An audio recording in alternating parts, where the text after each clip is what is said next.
Hi, this is Null, DM Null that is, and this is another edition of Shadow of the Demon Lord Talk. And today I want to make it a short video.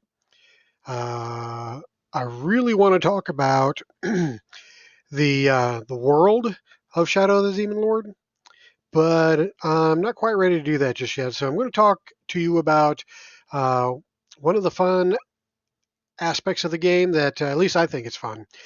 Uh, and that is the Enchanted Objects aspect of the game. Now, being a longtime D&D player, Enchanted Objects are basically the magic items of this game. But unlike Dungeons and Dragons, it has a set list of magic items that have appeared pretty much in every edition. And players can pretty much expect at some point to pick up a staff of power or a holy avenger or bracers of defense or um, Ioun stone. The old reliable magic items have been around for years, and people have come to know and love them. But they've also grown kind of well too well known, and so they really don't have the impact that when a character finds it. I'm sure they're glad to get it, and they'll use it with their character, but it just doesn't have that sense of mystery anymore. For at least for seasoned players, those of us have been around for a while and have encountered these magic items, time and time again, and so it's nice to see a different take on magical items in Shadow of the Demon Lord, and they are referred to as enchanted objects in this game. And there's really not a set list of enchanted objects. You're not going to find a uh, uh, you're not going to find the usual boots of striding and springing. You're not going to find ring of invisibility necessarily. What you are going to find are just random objects that have been enchanted for whatever reason. And this could be anything from armor to a container to a vehicle to a tool. I mean, it could be literally anything that's enchanted. And the core rule book of Shadow of the Demon Lord gives you the tools to for the DM, that is, or the GM, to create a wide variety of enchanted objects. Now, this can be done by randomly rolling on the tables, which is super fun. Or it can also be done by picking and choosing the enchantments to go specifically to certain items.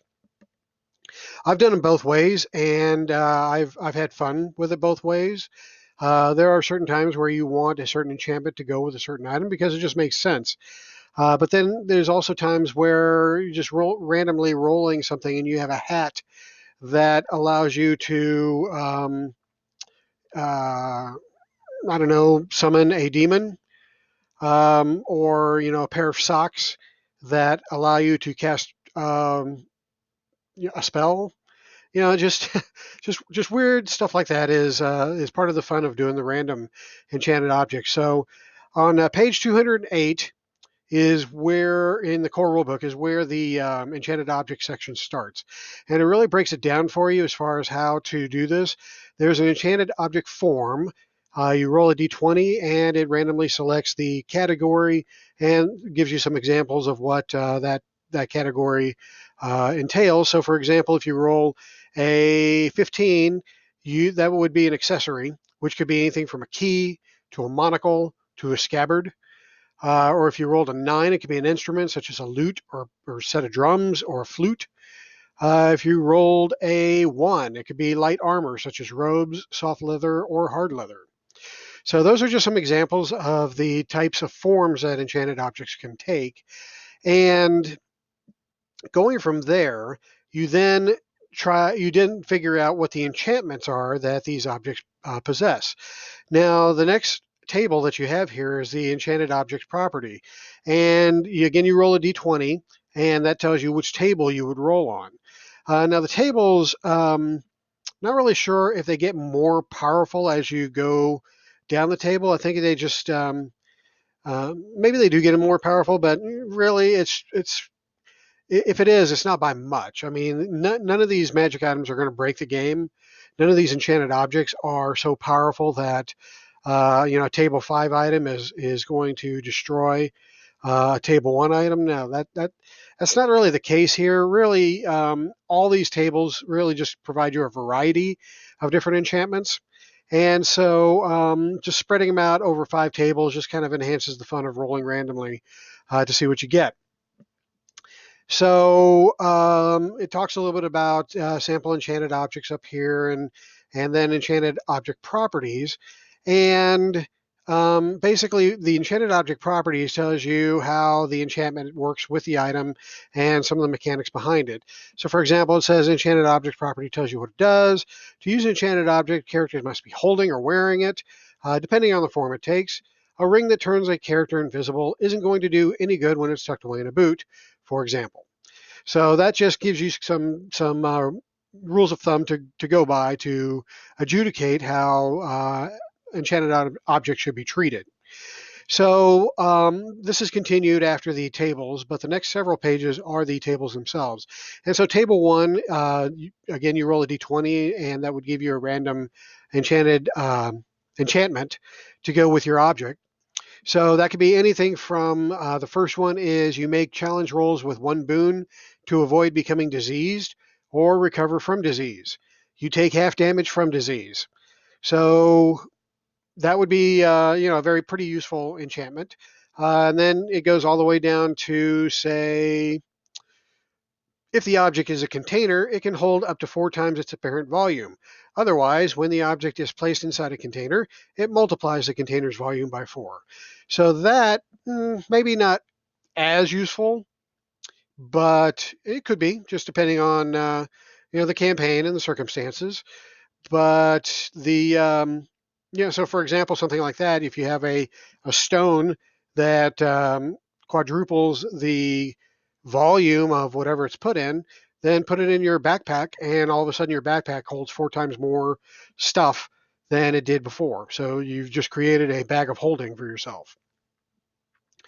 So anyway, that is the first enchanted object table. And then if you go to the next page, you get tables 2 and 3, and they come with more enchantments. These seem to be a little bit more lengthy. So let's see what we get here. Enchanted object table 2. You can use an action to cause flames to swirl around the object for as long as you concentrate, up to 1 minute. The flames shed light as a torch and deal a d6 damage to anything they touch other than the creature wielding the object. The object has 3 uses. You regain expended uses once each day when you place the object in a fire.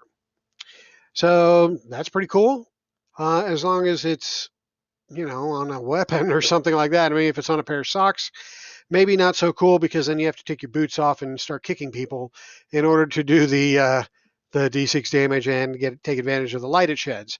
So anyway, that's some hilarity that can come out of the randomness of the enchanted objects.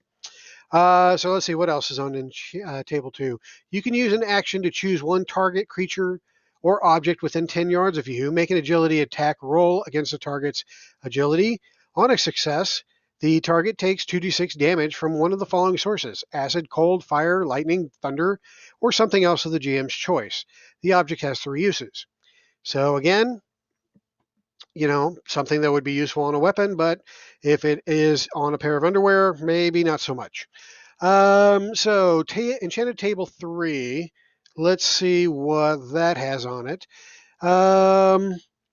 You can use an action to transform the object into a different object worth no more than 1 silver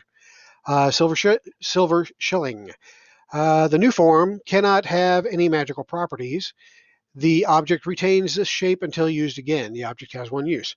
So that, somebody with a good imagination could probably make use of that enchantment. And then let's see here. You move at full speed across difficult terrain. That could be pretty useful, regardless of what the object is. So let's go on to the next page, which is tables 4 and 5.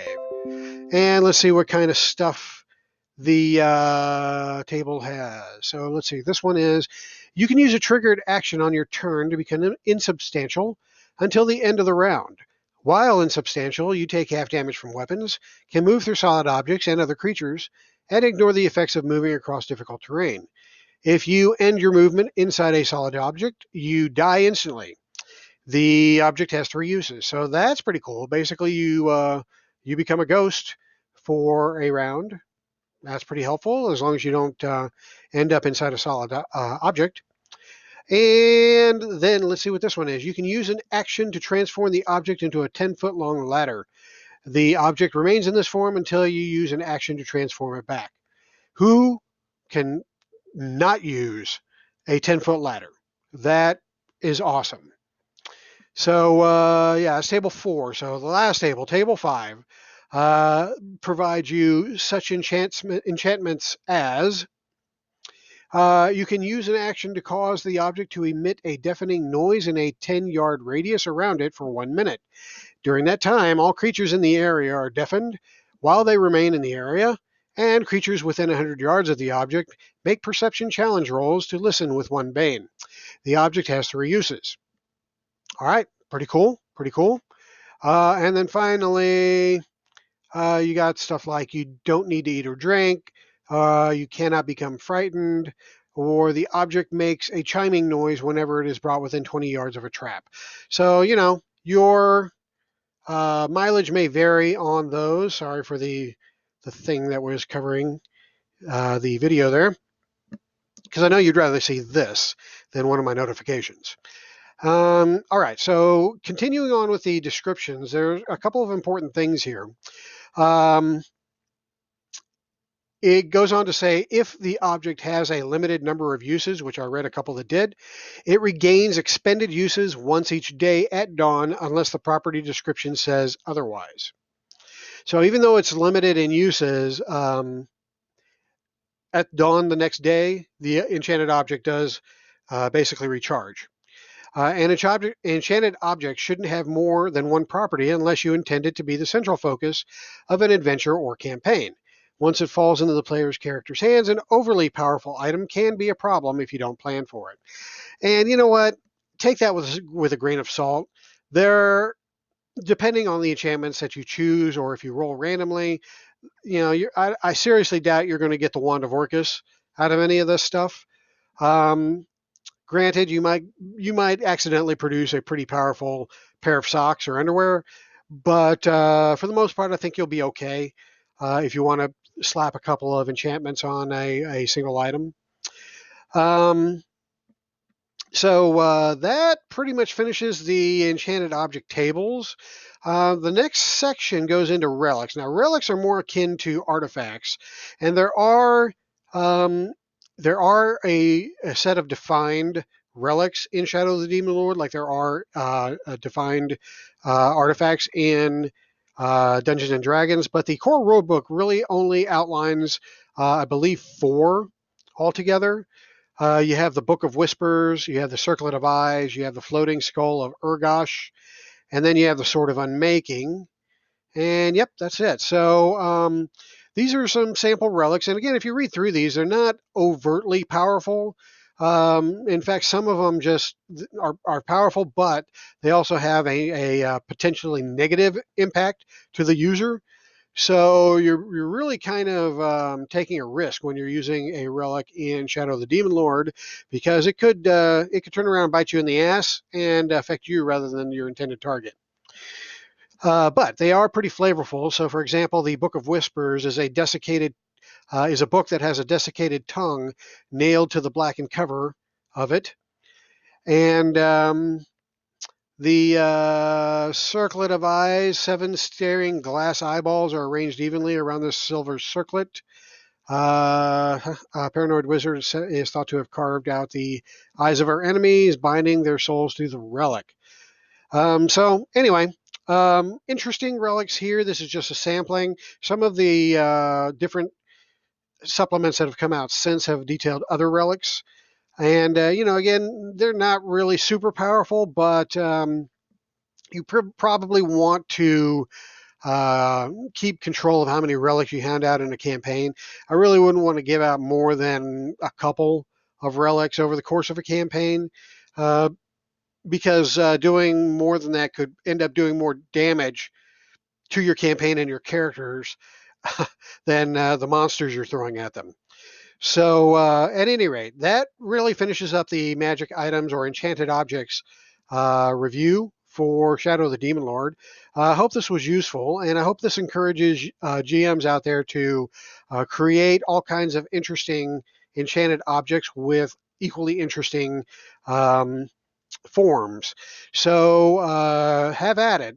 Roll these random tables and see what you come up with, and I guarantee it's going to be a blast at the table.